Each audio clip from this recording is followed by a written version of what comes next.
Hello, I'm Ricky Sayer, and this is the Ricky Report. Later in the show, I will be continuing a discussion about race in Lower Merion with an update on a story I did last year regarding an incident of racial profiling by Lower Merion police. But first, Drainoff Properties has won a major battle in their fight to develop the cricket lot in Ardmore, as a judge dismissed a lawsuit made by Ardmore residents who opposed the major project. The lawsuit, which the judge dismissed, would have essentially stopped Drainoff from getting the public money needed to build the 8-story tower, which is set to include parking, retail, and high-end apartments right on Cricket Avenue. It is also worth mentioning that it won't add any overall parking. Read more about this on the Mainline Times website or other news outlets. Last week on the Harriton boys ice hockey team defeated Radnor 6-4. Point scorers for the Rams included Woda Verder, Jake Gross, Nick Wirt, Skylar Thomas, and Sam Kirby. But the big winner of the game for the Rams was goaltender Alex Cross, who had his biggest game of the year, stopping 34 of 38 shots. During Lunch and Learn, just now, Mr. Everslaw confirmed to me that the midterm schedule would be staying as is. Last week on the Ram Report, I discussed Harriton's power program. You can watch that report online. It actually serves as a great segue into this week's main story on racial profiling by Lower Merion police. A bit less than a year ago, an intense debate began in Lower Merion about racial profiling by Lower Merion police officers. The debate started after a Facebook post led to a big debate. The post detailed how Lower Merion police detained 2 black men who were shoveling snow for Penn Wynn's Deborah Saldana. There's been an ongoing debate on this subject in Lower Merion that now seems to be culminating in a change in policy that led to the police stop. It was a snowy January 7, 2015, when the father of Penn Wynn resident Deborah Saldana hired 2 teenage-looking African-Americans boys to shovel their sidewalk. I talked to Deborah Saldana last year about what happened next. Towards the driveway that they were going to do, and that's when we observed that the police showed up. And we're watching through a window in the house and noticed that the police were questioning the 2 boys, first standing, and then they had to sit, which I've now learned is standard procedure. You know, they don't want anyone that they're running a check on to run away. So, but it didn't seem right. They sat in the snow for about 20 minutes. So, and then they were released and allowed to continue shoveling. And I did, ask them how they felt. They said, a little shaken up. I said, do you think you were singled out or targeted? And they just both agreed, unanimously, like, yes. One of them said, I'm not even African American, I'm Haitian, He's probably been here a while, but that's what he said. So, and then they said, and we need this permit that we've just found out about that you have to pay $50 for at Lower Merion Township. And this is just my gut feeling. If it was a white male, regardless of age, shoveling, they would probably assume that they live on the property, or they live in the neighborhood.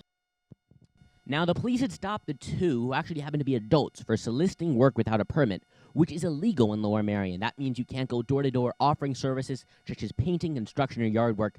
Under the current law, adults need to get permits from the township to solicit work. Teenagers up to 16 years old, however, do not need to get a permit. Now, the township is taking steps to change the policy that led to this stop. Under the proposal, the maximum age of citizens who won't need to get a permit for soliciting will be raised to 22, and more importantly, snow shovelers will be taken off the list of those who can be considered as soliciting. That means anyone of any age can go up to people's houses, asking them if they need someone to shovel their driveway or sidewalk. The Board of Commissioners is set to vote on the revised ordinance on January 20th. Lower Merion Commissioner Brian Gordon said, and I quote, "We are really working on it. Full disclosure, I am friends with some of the township commissioners on Facebook. Take from that what you will." But as Deborah Saldana said, this is a bigger issue about racial profiling by police, as she believes that if the snow shovelers were white, then the police would never have stopped them in the prominently white neighborhood. According to Lower Merion Department data, there is a disparity that was found in the number of people cited under the overall solicitation ordinance. Among those stopped in 2013 and 2014 and found not to have a permit, whites were 1.76 times more likely than blacks to be released without a citation. But this story doesn't end there, as once again, there were calls of racial profiling last October when, after a black man at a bus stop was mistaken for a bank robbery subject that was in Haverford, 58-year-old Nathaniel Williams, who was on his way to a doctor's appointment to have his pacemaker checked, was forced by LM police to go down on his hands and knees and handcuffed him.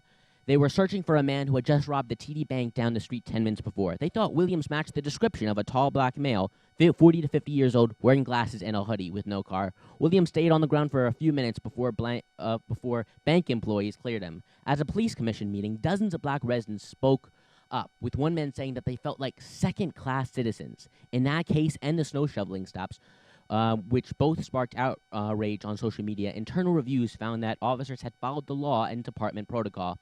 Now, while African Americans represent about 6% of Lower Merion Township, they actually made up 30% of arrests in 2013 and 2014. It's also worth noting that 80% of those arrested for serious crimes were not residents of Lower Merion.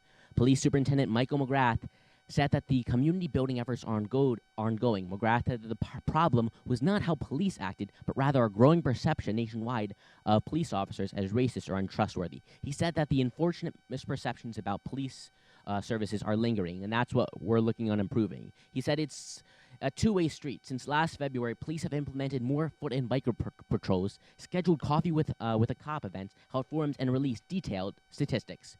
The December edition of the Philadelphia Magazine did a great job of extensively covering this issue of racial profiling on the main line. I'm pretty sure they actually used my research with my full interview with Deborah Saldana that you can find at youtube.com/RickyReports. Now it's time for Lower Merion Police Reports, the type of police report that no one really looks at or cares about. A man reported that cash was taken from him while he was working at Bryn Mawr Hospital December 3rd at 8:56 p.m. According to police, the victim said he arrived at work December 3rd at 11 a.m. after he withdrew $40 from a bank machine. When he got to work, he entered an employee lounge and placed his jacket in the lounge. When he came back later at 8:20 p.m., the jacket was moved and the cash was gone. And now it's time for Ricky's Rant. Ricky Rants the News, in which I point out inaccuracies made about our township in school district made by news writers who have obviously never set foot in Lower Merion. So here's the headline. Lower Merion School has announced International Baccalaureate Program. The article published in the Ardmore Wynwood Patch says that the Lower Merion School District has just announced a unique new program open to all high school sophomores. And that unique program is designed to give especially gifted students the opportunity of an international focus. The article also does not state what high school the program is at. I honestly don't feel the need to pick this one apart. I think you get the point. Remember Miss Porges? She was a Lower Merion School District substitute teacher. You may or may not have at Wash Valley. Well, it turns out Mrs. Porges' daughter, Marissa Porges, has been advising the President of the United States at the White House for the past few years as a senior advisor on cyber security and technology policy. She was a White House fellow to the National Economic Council, where she directed efforts to expand internet access in public housing and helped launch the President's Buy Secure cybersecurity and consumer protection initiative. So you're probably wondering, Ricky, that's cool, but why are you telling us this? Well, it's because it was announced 2 weeks ago that Marissa Porges would be leaving her post at the White House to come to the main line to become the 8th head of the Baldwin School, which is their equivalent of a principal. Now that we are actually running out of time on the show, so I just want to tell you about something. I'm sure everyone here has seen Star Wars: The Force Awakens, or if you're like me, you've already seen it.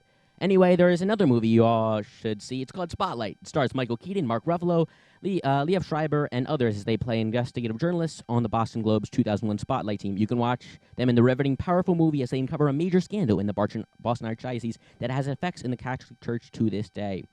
You know, there's a time when around 2 a.m. in the morning, a long time ago, when TV stations would go off the air until 5 a.m., it was customary that the TV station would play the Star-Spangled Banner at that time. So considering this is the final broadcast of HHS TV this year, I decided that we would end our broadcast in the same way. For all of us here at HHS TV, I am Ricky Reports saying thanks for watching, and don't forget to stay informed. This has been the Ricky Report. Have a good rest of your day today, and have an even better day tomorrow. Our national anthem.